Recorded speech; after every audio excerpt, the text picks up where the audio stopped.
You are listening to the Horse Radio Network, part of the Equine Network family. What a beautiful day for horses in the morning. You are listening to the #1 horse podcast in the world. Here's your entertaining look at the horse world and the people in it.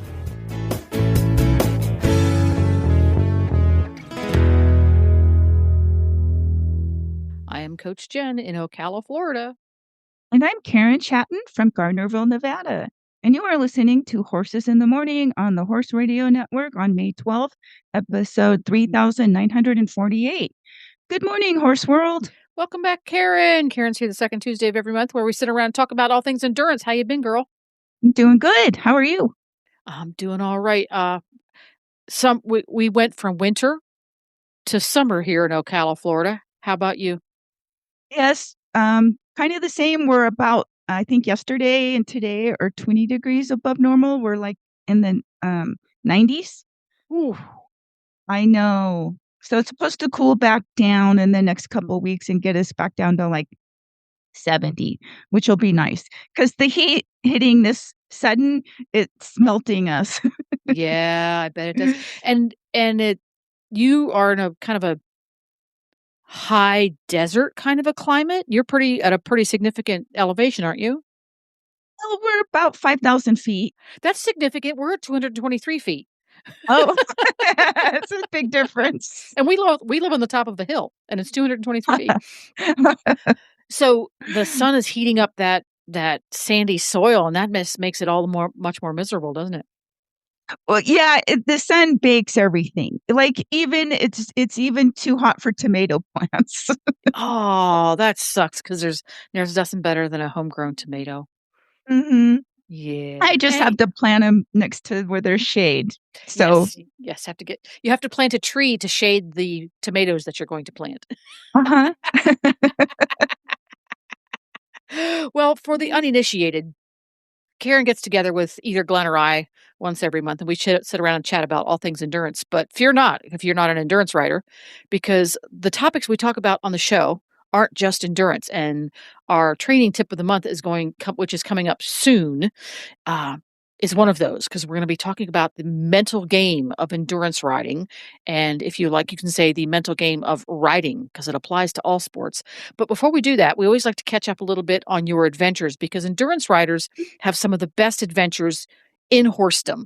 So what have you and the ponies been doing since we chatted last? Well, we got Apollo back. You might not know because I think Flynn was on the last show, but we got him back.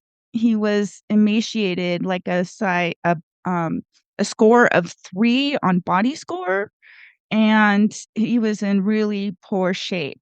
Fortunately, we did get him back, and we've been working with him now the last couple of months, and he's up to like a 4.5 on the body condition score. We had been walking him, started out real slow. We're really careful about refeeding him, because that's a thing. You've got to be real careful. You can't just start giving a horse like that all the food they can eat. You've got to be really careful. So we're now working him over. We're walking him over like railroad ties. We've actually been on him a couple of times for maybe 10 or 15 minutes, just at a walk, being really super careful with him. He's running around. He looks great. But because of this, I've learned, I've gone over like my whole nutrition program on my own horses. So I've made a couple of changes there. Like I learned that there's a certain type of the liquid form of vitamin E that's more readily absorbed and raises the vitamin E levels faster than the powder I had been using. So I switched over to that. And then I also did all the math on everything that the horses were getting fed and realized that they weren't getting the optimum amount of a biotin supplement. So I added that as well. So hopefully all of the horses are going to benefit from us having to go through this program with Apollo to learn what we needed to do in order to get him back into tip-top shape. There we go. Yeah, and when they go through that long-term starvation, and they're getting radically insufficient nutrition and calories for over a long period of time, their body really can't absorb things properly. So it's so exciting to see that you're really reaching out to your veterinarian and doing the deep dive into the mathematics of nutrition, because it's real easy to just add stuff and add stuff and add stuff, but the math is important, and it makes my head spin. That's why I talk to nutritionists, because the percentage of this, that, or the other nutrient is less important than the grams per serving of this, that, or the other nutrient. So that's great. And I saw a little bit of video of you and Apollo's new owner out for one of your daily hand walks, and he is looking so much better. So that's really great to see. Thank you. Yes, we are. And I talked her into entering the virtual Tevis. So oh my goodness! We're getting the miles in, even if it's only a couple at a time, 5 days, 6 days a week. She's doing stretches with them also every day, plus the cavaletti work. So that's kind of cool. We're doing that. And now I've also been riding my little gray horse. He's only 14 hands. So it's kind of funny to see him next to Apollo. It's like I've got like the 16-hand one and then the 14-hand one. They're both flea bitten. And when we walk them together, people ask, are they related? Oh my gosh, that's funny. I know. So that's all good. And then my other horse, Cowboy, he's coming back next Monday. He's been at the trainer. So I'm going to have my hands full with plenty of horses to be working. You sure are. My goodness. Got a lot of horse flesh there to take care of. I know. Well, the good thing with Jovi is he's already, strong and fit. So, he'll be good to be the mentor horse. But Apollo is too, once he's able to go, Right. Yeah. Apollo's got great life experiences. He just has to catch up on the health part. Right. And the body condition at this point is not the issue. Now the issue is building back the muscle, because his body had kind of cannibalized itself and his muscles just were gone. Like my 14-hand horse still has like a bigger chest, than this great big Anglo-Arab does. So it's going to take a while. Those are things that are going to take a long time to build back. Yeah. Well, and you're really good at playing the long game. Mm-hmm. Which is, that's great, because that's the hallmark of endurance, isn't it? Playing the long game. It kind of is. Yes, it is. And then the other thing I have done in the last month is I went to the high desert ride on Jovi, and that it was not our day. We were doing really good. We got into the first vet check. He passed. I got on to leave and turned around and came back because he did not feel right, and I pulled. So fortunately, my chiropractic friend, who also is an equine body worker, lived on my route home, and I called her, and I got in to see her on my way back home, and she worked on him, and we could see what he had done. I think part of my problem is he's so strong and forward, he wants to go. So I spend part of the time letting him go, which maybe I shouldn't do that. And then the rest of the time holding him back. So I'm not letting him go. And so we're going to have to work through this, because he's traveling kind of bunched up, and you can see throughout his body where he's causing himself to make his body sore. So she worked on him, and he came home, and he actually looked pretty good. I mean, he would have passed a vet check. So I'm just going to let him have a little bit of a break and maybe keep doing some more body work with him. And it doesn't look like there's anything seriously wrong, just that he kind of tweaked himself with some muscle soreness. And we'll just go from there. And this will be okay, because he can go for these walks with Apollo and till we make sure he's okay again. Yeah. And that's the great part is that you have other horses and people working with those other horses because horses do so much better when they have company, whether they're riding in an arena or out on a trail or hand walking. They're such group characters. So it's Mhm, great that you have that opportunity to work them together. mhm. Yeah. And then I promised earlier that we would chit chat a little bit about the mental game of equestrianism. In this particular case, is going to be the mental game of endurance riding. So, what inspired this endurance tip this month? Well, getting pulled, and this pull was my first pull since 2015. So it can be a little discouraged. I mean, you expect, if you ride long enough, it's going to happen. Something is going to go wrong. Something about the sport is going to challenge you, and you're going to have highs and lows and ups and downs. And so a lot of the sport is staying positive and working through the whole mental game about it. It's a powerful mindset that in this sport, discomfort is temporary, just like highs and lows. It's temporary and it's completely normal. The low points happen to every rider, but they pass. So learning to move through them is what builds the lasting strength and enjoyment in the sport. So here are the best ways to handle those low moments, both on the trail and throughout your endurance journey. Okay, the first one, expect the lows. Tell yourself this is normal and no low lasts forever. Knowing it's temporary removes the panic and helps you stay steady. 2, focus on what you can control. Zoom in on small actions, your breathing, posture, your horse's rhythm, or offering water or a snack to you and your horse.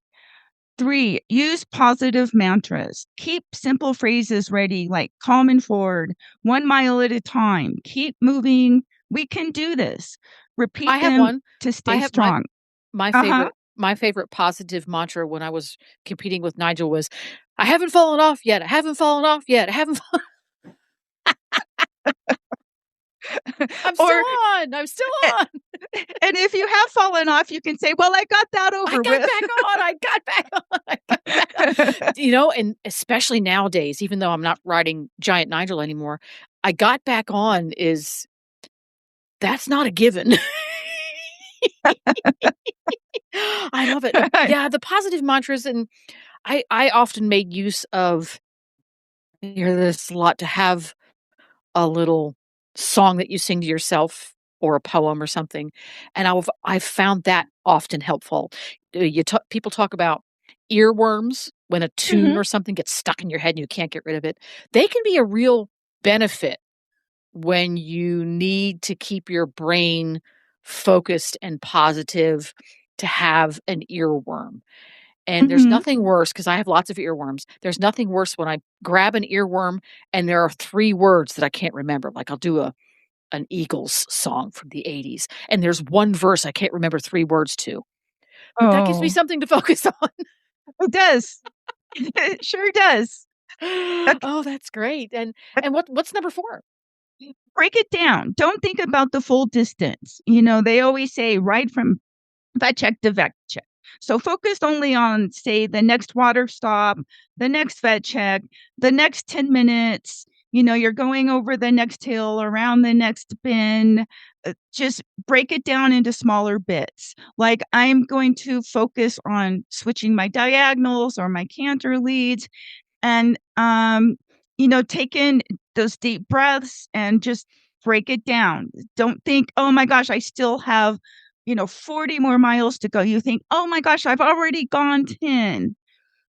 I only have You to do know that I don't have to do that 4 more times, right? Uh-huh, Yeah, exactly, yeah. exactly. I do that a lot with baby horse James, and if you don't know James, James is my young gaited horse that I'm doing my best to make into a riding horse, but he's got a lot of fear. He's just afraid of the whole universe.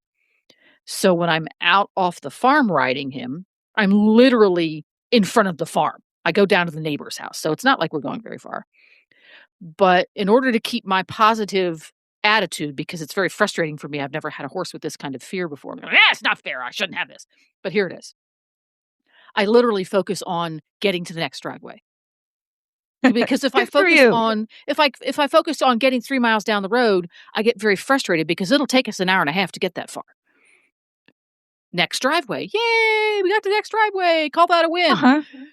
Breaking it down into tiny little pieces mentally for you, as well as the training process for your horse, can be oh so useful. I'm glad you reminded me of that, because it's easy for me to focus on the long game being get to the trailhead. And I just, I want to get to the trailhead. I want to get to the trailhead. Focus on the smaller pieces. And that way I can give myself more successes. Yeah, great. Exactly. Okay, reframe the tough parts. Low moments will deepen your bond with your horse and make you a better rider. The hard parts are what make the highs so rewarding. And finally, the happiest endurance riders aren't the ones who never struggle. They're the ones who get good at navigating the lows with patience and self-compassion. Discomfort is temporary, but the confidence and partnership you build with your horse lasts forever. Da, da, da. And with that, speaking of lasting forever, Farnam has a new product out that doesn't quite last forever, but lasts a long time. So let's hear a little bit about Farnam's new fly spray. This episode is brought to you by Farnam and Endure Gold Killer Fly and Mosquito Control, a new fly spray for horses. Discover fly protection redefined with Endure Gold. Made to annihilate flies, ticks, and mosquitoes with brand new EPA-approved ingredients never before seen in equine care. Endure Gold is backed by science and built for hard work, delivering fast knockdown and up to 14 days of fly protection. Add Endure Gold to your arsenal and upgrade your fly control rotation. Our next guest is Diane Connolly, who is the Old Dominion AERC National Championship Ride Manager this year. Welcome, Diane. Well, I'm excited to do this interview. Well, we're so glad to have you back again. I know we've spoken with you before, and we're excited that the National Championship is at the Old Dominion this year. So tell us a little bit about it. Well, the ride is going to be a 3-day event. It'll be June 11th, 12th, and 13th. On the 11th, which is a Thursday, will be the National Championship 55-mile ride. We are also, in conjunction with this ride, we're going to be hosting the World Championship Ride and Tie. So they will be doing their short course on Thursday. On the 12th, we'll do our regular open division, 25-mile and 55-mile. And the Ride and Tie World Championship will be doing their long course that day. And on Saturday will be the National Championship 100, and running with it simultaneously will be the Open Division 100. So that would be for riders that didn't make the qualifications, the ARC qualifications to be in the National Championship. They can still ride it and ride the course in the Open Division. And the Ride and Tie will be running their Equathon, which is one horse, one rider, and they do both the running and the riding their own horse. Well, that's quite a package of events you've got going there. Do you need volunteers? Yes, we actually do. And we have a volunteer questionnaire, which we just tested. So it'll be on our website. People can click on it and sign up for whatever days they'd like to volunteer. We need volunteers Thursday, Friday, Saturday, and we have a small group that stays Sunday to help break down camp. It takes us 3-4 days to set camp up, and we break the whole thing down in a half a day on Sunday afternoon. Well, tell us about the Old Dominion Trail. We know it's often called the Beast of the East, and it's very technical and quite a challenge. It's the East Coast's, basically it's always compared to Tevis, but it's also very extremely humid and rocky. So tell us what you can about the trail. Well, we've lucked out the last several years and had temperatures in the 80s and very little humidity. So we're hoping we'll have that kind of weather again this year. Yes, as you said, we're known as the Beast of the East. It is a point-to-point, different than Tevis, where they start at one end and it's a linear all the way down into Auburn. Ours is a big loop. So they will go out, and basically every loop has one big climb. Elevation change is about 3,000 to 3,500 total for the ride. The first loop, I'm going to just do it as the 100. The first loop goes out to a private property, and it's 15.7 miles out to Bird Haven. Beautiful, shady vet check area. The other thing that's very different about us from Tevis is we only have one vet check that the rider's crew cannot meet them there. Other than that, the crew literally follow the riders from vet check to vet check. I mean, obviously they go by road, but they get to the next vet check before the rider gets there. So that's really good because, their crew can come with everything they need. I actually call it the social rolling party because we just all keep moving from vet check to vet check to meet the riders. Their second loop is 16.4. Again, one big climb up Falls Ridge. Then they ride along a gorgeous mountain ridge where they have views going down both sides. That's what's beautiful about this ride. It's technical, but then there's sections that you can just really move out on. What a lot of riders say is sometimes this is one of the easiest hundreds or first time hundreds because the trail paces the horse. They have to go slow through the rocky sections, then they can move out on those ridges. After Laurel Run, they go into Bucktail again. It's a climb up a Forest Service road, 3 miles, just kind of steadily up till they get on the ridge, and then they ride that ridge for a really long way and then go down into Bucktail. And then from Bucktail, they go to a little gate and go. Then they come into Big 92. And that really, we jokingly say, once you get to 92, it's all downhill from there. Not technically correct, but the horses seem to know they're heading home. When they leave Waits Run and head towards Big 92, it's like they know they've turned and their noses know they're heading back to camp. If you get through 92, you literally are going 8 miles into Laurel Run again, and then down into Bird Haven, and then it's just 6.5 miles back into camp. So it's a big, huge circle. Hey, tell us about the Cavalry Award. That is something that's very unique to the Old Dominion. And that is if somebody signs up for Cavalry, that means they're going to do this entire ride with no help. Now, what we do provide for them at every vet check is 4 bottles of human water.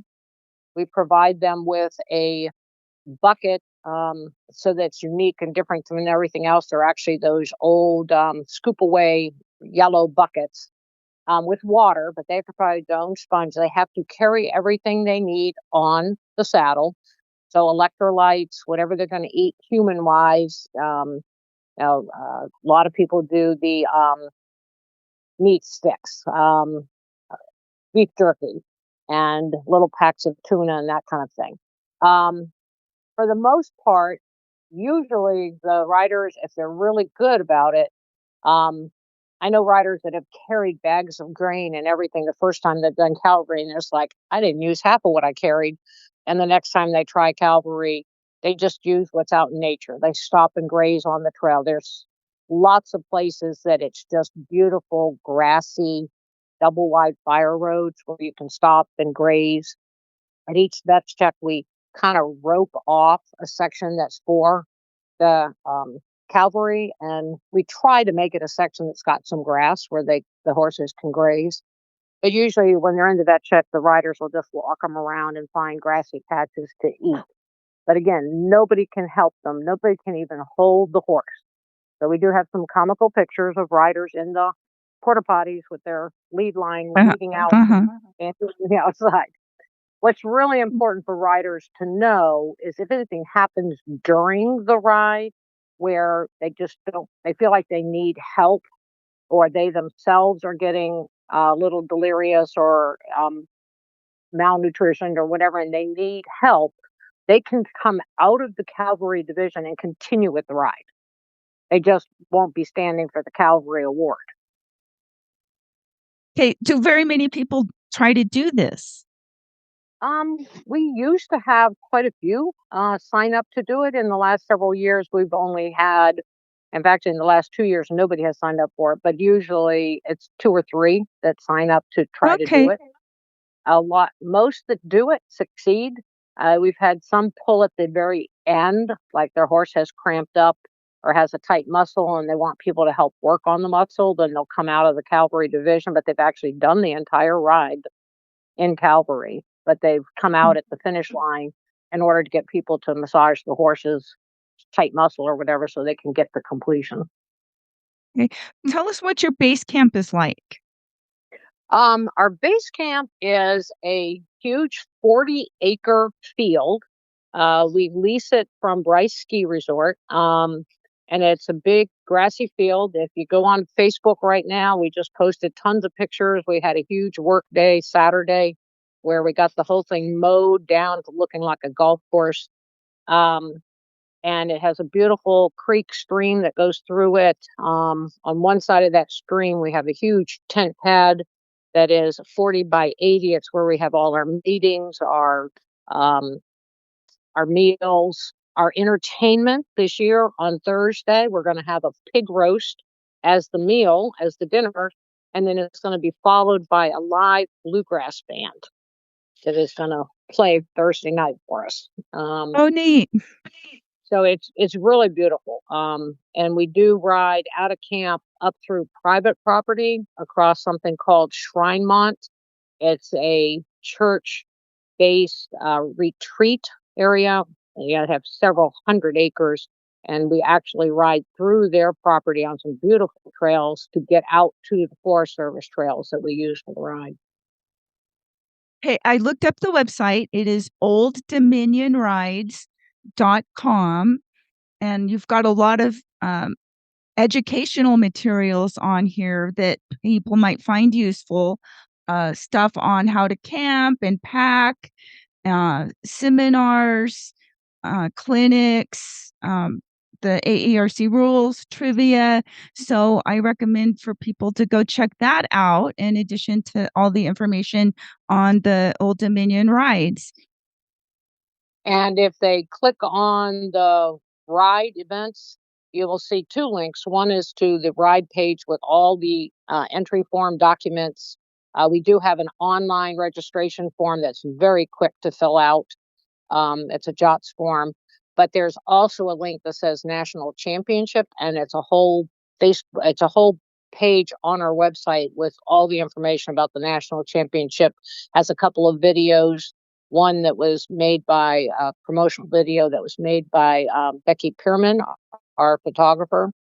So it's a lot of pictures from past rides and the views that the riders will get up on the mountain.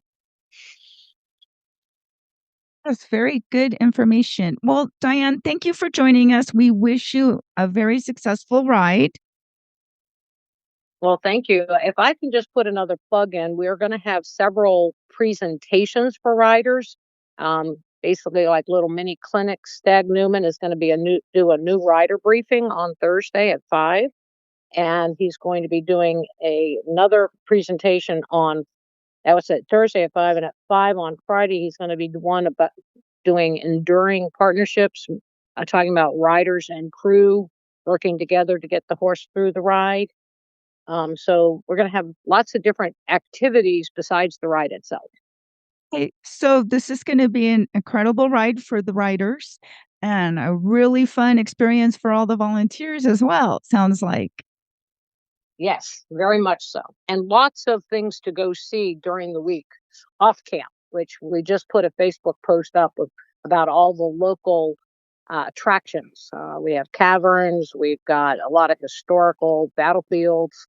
So there's lots for everyone to do, whether they're a rider, a family member, or a volunteer.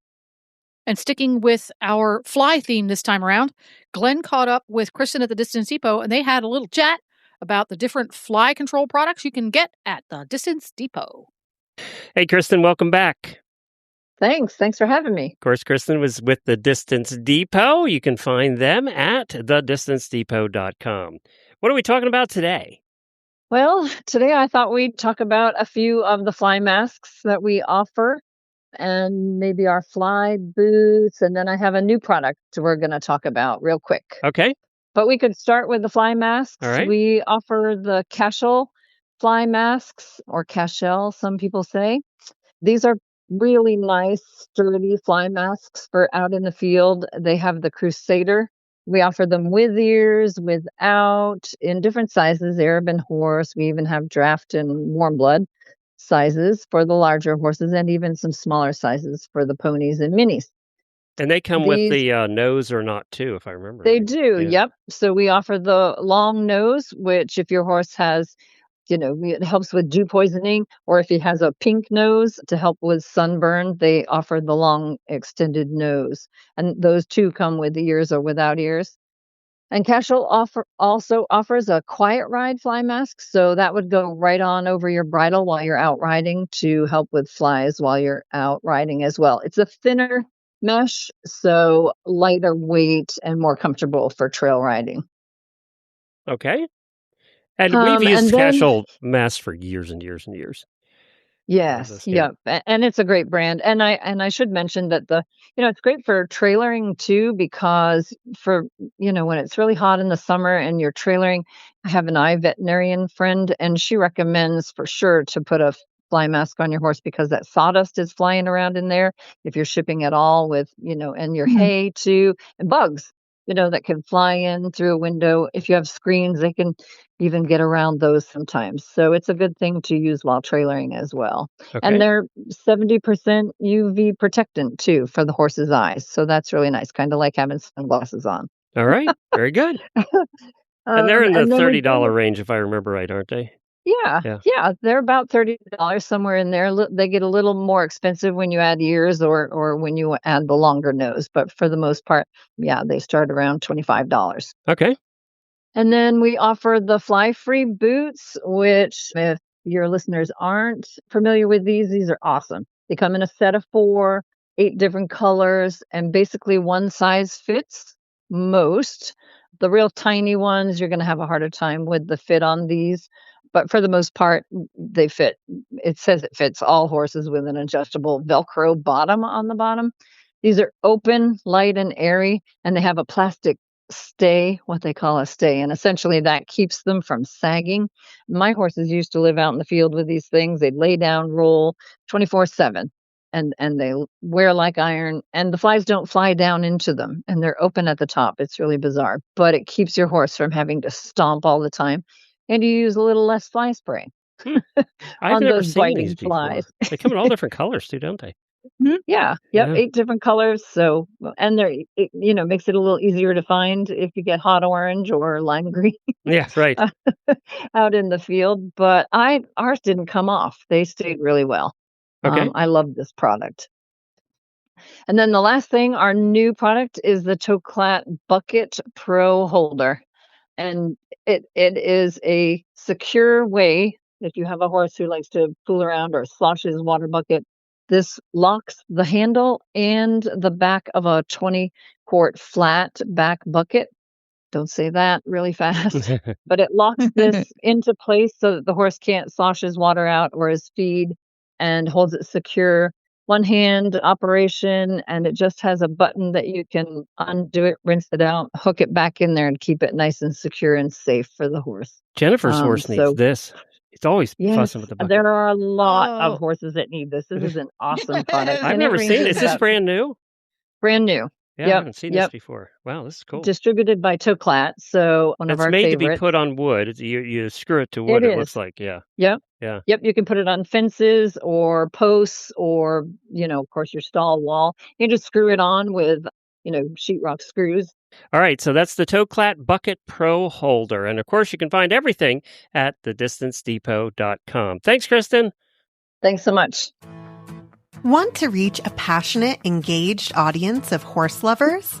The Horse Radio Network, with thousands of listeners worldwide, offers unique sponsorship opportunities to connect your brand with horse owners, riders, and enthusiasts. Over 90% of our listeners have bought a product from a HRN ad in the past year. Partner with HRN and take your brand to the next level. Visit www.horseradionetwork.com/advertise today. Our next guest this morning is Jamie Reid Ruff, who is a great supporter of the sport of endurance. And I saw a post she did on the American Endurance Ride Conference Facebook page on the survival of endurance. And I thought it would be a good topic to talk about. So, Jamie, welcome this morning. How are you? I'm doing good. Thanks for having me. Okay, so what inspired you to make that post? I think it's just a combination of things. I've been following the sport since the 90s, and it's just been a steady decline in membership over the years. Probably the last 5 or 10 years, it's just been a steady decline. And while I'm not an endurance rider, I really love the sport. I love what the sport offers for horsemanship and getting to know your equine partner in a way that most average equestrians don't. So I just thought it would be a great way to host a clinic and have some booths in some areas to try to promote the sport, which is social media has kind of got in the way for people to really know that events are happening. You get so much in your feed that you're so inundated that you miss out on events that could really educate you. And a lot of times you don't even see flyers at the feed stores very much anymore, or on bulletins, or magazines are almost a way of the past. So people aren't getting magazines like they used to 10 or 15 years ago. So social media has just while it's great in some aspects it's not. So I figure old school marketing, being in front of people and actually being at events where other equestrians are going to be, so that you're kind of saturated with equestrians versus like just having a flyer at the feed store. You got equestrians going in there getting horse feed and other supplies, but you don't have a saturation of it. So when you're at an event, most of those people are equestrians, and you can actually talk to more horsewomen and horsemen about whatever your topic is that you need to focus on. So I just thought maybe doing an endurance clinic and a booth or a table at any event would help spread the word about AERC or endurance or any distance sport. All distance sports are on a decline. Doesn't matter whether it's NATRAC or endurance or NACMO, which is National Association of Competitive Mounted Orienteering, where they use a compass. So it's kind of like a cross between NATRAC and endurance, but everybody's on a decline. And I think it's because everybody's using social media and not doing it old school. Because there's a lot of people that don't use social media. Right. Exactly. And so they're missing out. And then other people kind of do avoid some of it because of, some of the negative aspects of social media. So like you mentioned on the AARC page, there's like 45,000 members on there. So if everybody played their part and did something positive towards exposing the sport to more people, we could make a really big difference. Yes, ma'am.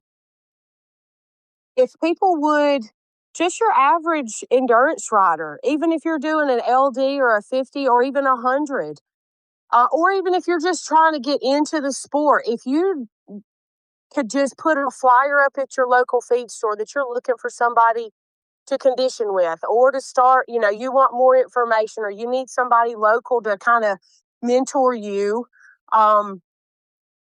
It's People have to do their parts. I'm not, like I said, I am not an endurance rider. Hopefully that will change soon. That's my goal. But I'm still doing my part. If I can do my part, so can everybody else. Good ideas. So tell us about your horse cookie idea. So a good way to, like, if you have a booth or a table somewhere, if you're nervous about how to approach someone, and sometimes lots of people are, they want to support, and they want to promote their sport or their event, and they're just afraid to walk up to somebody and say, "Hey, do you know about some?" Some people just get nervous about doing that. So a good conversation starter is make you some little Ziploc bags with a handful of cookies, horse cookies, and then just walk up to them and say, "Hey, do you want some free horse cookies? I'm not passing up free horse cookies. I know you're not." And most horse people are not going to pass up free horse cookies. So that's a good conversation starter, because then you can go into asking more questions like, "Hey, where do you ride? Well, what kind of riding do you do if you're not barrel racing, or you're not roping, or you're not doing obstacles, or whatever the event you're at might be, if it's an expo or something, or a barrel race or whatever." You can ask them what else they do, and then you can start in with telling them about your discipline, or you can tell them about endurance. And so that's a good starter for somebody. A good conversation starter is just, "Hey, do you want some free horse cookies?" And normally that's just, everybody's eyes get big. "Yeah, I want some free horse cookies." And so it's just an opener. It's just a one-line opener, and it's an icebreaker, a good one. Mm-hmm. Mm-hmm. And we can contact the the AARC office and ask for some pamphlets and information that they'll mail to us. Yes, the office was really great in sending me. I requested 100 because I'm going to do a booth at an obstacle challenge. Actually, it's this weekend in South Alabama. So I'm putting together just a small little gallon Ziploc bag with a pamphlet. I'm also going to use my local state park has a horse park, so I'm using their horse trail map. And then I have a pamphlet from AERC, and then I'll have a smaller Ziploc bag of a handful of cookies. So, and then I'll have a table with an AERC banner, and a cooler of some bottles of water, and maybe a box of chips or some cookies or something, and then just walk around and ask people if they want horse cookies. But the office was really great in sending me 100 pamphlets to get started for the booth. And then I'm also going to do another booth at a big trail ride in North Alabama in the fall, right before our clinic. And so I'll probably need to get a few more for that one, because it's a very large event. So there'll be a lot of equestrians there. So the office personnel has been exceptional in helping give me all the information I need, and I have conveyed what my ideas are. So pick 2 events, doesn't matter where, and go. Set up a table, contact your hoster or the vendor office for that event, and ask them if you can come set up a table or a booth. Most of the time, if you're not selling anything, that booth is free. I'm not having to pay for either of the 2 booths that I'm doing or the table locations that I'm doing at either events. They're both free. So it's the office has been phenomenal in helping me Good. some material. Yeah, maybe I'll ask to get some pamphlets. I can put them up at all the feed stores when I go. Yes. And every time I go, replace them in case they get taken. And I met one of my longtime endurance riding friends years ago by putting up a thing at the feed store. Yeah. So it does I'm work. going to take a couple. I go on Fridays to get my feed. So I'm going to take a couple and put some at my feed store. And then we have 2 other feed stores in town. So I'm going to go and leave some of those with them. One of those locations is Tractor Supply. And then just the other one's just a local feed store. But yes, leaving some pamphlets at your local feed store is a great way. And leave your information on there. Write your name and your phone number on there so that if somebody does pick it up, they know that they can call somebody local. They don't always have to reach out to the office. I mean, they can, but just knowing that there's somebody local that's already participating in this, it's just another added helper in a way, because then they're comfortable calling you. And then you can talk about endurance and where you trail ride or where you condition or what the next local clinic might be or a ride. You might could do a ride share and go to an event. So, yeah. Jennifer, how did you first learn about endurance? From you on the podcast. Spreading the word. Yeah, spreading the word. I was familiar with what endurance was, but getting to know you and what your adventures are and stuff is what really inspired me to take that next step. And then again, I found a couple of local people who participated in it, and they offered up a very low key, easy to access LD ride that included, and a matter of fact, it wasn't even an LD ride. It was just a clinic. There was no competition at all involved with it. It was just a clinic. And then part of the clinic was I think it was a 5-mile ride. And everybody who participated could team up with a mentor, somebody who was experienced at it. And it was very casual and very low key. And that made it easy because I came from an eventing background where the rules are very, very strict and very carefully laid out. So if you read the book, you literally knew what happened for the entire day. So endurance was very intimidating to me because there are so many things that are not outlined, detailed, written in stone. So that felt very uncomfortable to me. It's like the wild, wild west. Oh my gosh, what do I do at every single moment? So that was really not, I like that you point out that put your name and contact information, whether it's your phone number, your email, or whatever you want to put on those pieces of paper. Right. To have an actual human being who says, come on over here. We'll do this together. I think that's huge. Yeah, that was a great idea. When I first started, the lady that I got started with, just riding her horses, she worked for the government. She didn't have time to ride. And I had access to 3 different horses when I was a teenager. And she had a book in her house, and it is the America's Long Distance Challenge by Karen Paulo. And that's all I had. Mary did some LDs and was working towards the 50s, but then her life changed. And so she started motherhood and was not able to ride. So I helped keep her horses in condition because I was just learning to ride. But that book in her library literally guided me through all of the aspects of really kind of just the basics of what was required and how to get through this, how to get through the vetting, how to check your heart rate with just a stethoscope and a secondhand watch, or how to tail up a big hill to save your horse, different types of saddles. And it was the only thing I had. I did not have, there wasn't big barns around me. I was just kind of in the middle of nowhere. I didn't have a horse circle at that time. I didn't even have a truck and trailer. I rode my horse everywhere. So that book helped me keep my horse in condition safely, even for just riding as much as I did without even competing. So that book was an excellent mentor that I had. Even though I didn't have anyone, I had that book.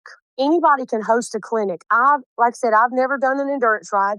I've been following the sport. I help crew at as many rides as I can get to in the Southeast. I volunteer. I've been a scribe. I've worked in P&R.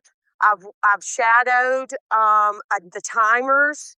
So anybody can do a clinic. There's plenty of information on AERC's website for webinars. There's educational information on there that you can read. And then look at the calendar and go volunteer at a ride that's closest to you. And if there's not a clinic in your area, host one. I'm going to do I'm going to do a 1-day clinic in October at our local state park, October the 3rd at Paul State Park. We have a great horse camp. It is a no horses needed clinic. And our topics are going to be fundamentals of getting started. Gated and non-gated horses can do endurance. Feeding the athlete, rider care, tack and fit, hoof care. And then we'll break for lunch, which is provided by our local Backcountry Horsemen of America chapter out of Grist. It's the West Alabama chapter. And then after lunch, we're going to have a how-to, and it will be getting through vetting and checking your heart rate. Well, this has been a great conversation, and I hope we have encouraged other people to step up and do something to promote the distance riding sport so that we can keep the sports from declining any further. Great show, as usual. So for people who want to learn more about endurance riding and find rides, find clinics, find mentors, where can they do it? AERC.org. And you can also look up the ride calendar so you can see where rides are, so you can go and volunteer and learn if you're just getting started in the sport. Many rides now offer intro rides, which are much shorter distances, so you can go and sort of try things out and see what you think. There you go. And if you're not sure you want to give it a try, if you enjoy camping with your horse, if you enjoy trail riding with your horse at pace, you're not one of the see. I tend to be a putt. But if you like to trail ride with your horse and you like to go out for a good trot and a good gallop, and you also like to camp, endurance is a sport you really should try, because at the leisure level, you're doing it for fun and giggles, not because you want to get 50,000 miles like some people I know. Hint, hint. It really is a great sport for getting out in the outdoors, and you're always seeing new countryside and get to cook hot dogs over a fire if you want to and give it a go. So it's AERC.org, and you can find the notes for today's show at horsesinthemorning.com. If you haven't done so already, you need to subscribe to the podcast. It's The Endurance Rider. Just go to your favorite podcast player and do that. For folks who want to follow along with what you do, where can they find you? My name, KarenChatton.com, or on social media is NV Endurance Rider. Dun, dun, dun, and we'll see you next month. Sounds good. You guys, happy trails and wear your helmets and be safe out there.